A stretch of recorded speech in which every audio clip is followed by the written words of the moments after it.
আমরা বেশ কিছুদিন আমাদের একটা অস্থিরতা চলছিল, প্লাস কিছুটা আমরা আমাদের বাইরে কাজকর্ম ছিল না, বাট আমাদের প্রত্যেকটা থানার মধ্যে আমাদের ফোর্স অফিসার ছিল। আমাদের যে নিজেদের নিরাপত্তা, স্থাপনার নিরাপত্তা সহ অস্ত্র গোলা বারুদের যে নিরাপত্তা, সেগুলো আমরা বিধান করছিলাম। আমাদের ইন্টারনাল কাজগুলো অব্যাহত ছিল। আজকে থেকে আমরা একেবারে পুরোদমে স্বাভাবিকভাবে পুলিশের সমস্ত কার্যক্রম শুরু হয়েছে এবং জনগণ এটাকে খুব পজিটিভলি তারা এটা ওয়েলকাম করেছেন। আমরা এই কয়েকদিনে একটা জিনিস বুঝতে পেরেছি যে রাষ্ট্র এবং সোসাইটির এটা অত্যন্ত গুরুত্বপূর্ণ অনুষঙ্গ বাংলাদেশ পুলিশ বাংলাদেশের জন্য।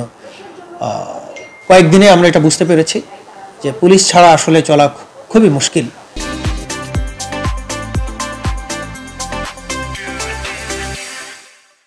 তা আমরা গণমানুষের নিরাপত্তা দেওয়ার জন্য, জানমালের নিরাপত্তা দেওয়ার জন্য, স্থাপনার নিরাপত্তা দেওয়ার জন্য, রাষ্ট্রীয় যে সম্পদ এবং প্রতিষ্ঠানগুলো আছে তাদের নিরাপত্তা দেওয়ার জন্য এটা আমাদের দায়িত্ব এবং সেই কাজগুলো আমরা অব্যাহতভাবে এখন থেকে করে যাব।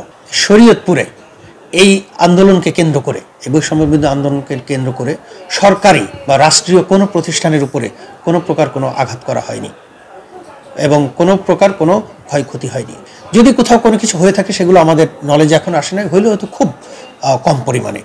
এই মানে একান্তই এই বৈষম্য বিরোধী আন্দোলন এইটার ধারাবাহিকতায় কোথাও সরকারি কোনো সম্পত্তি বা কোনো কিছু ক্ষয়ক্ষতি হয়নি।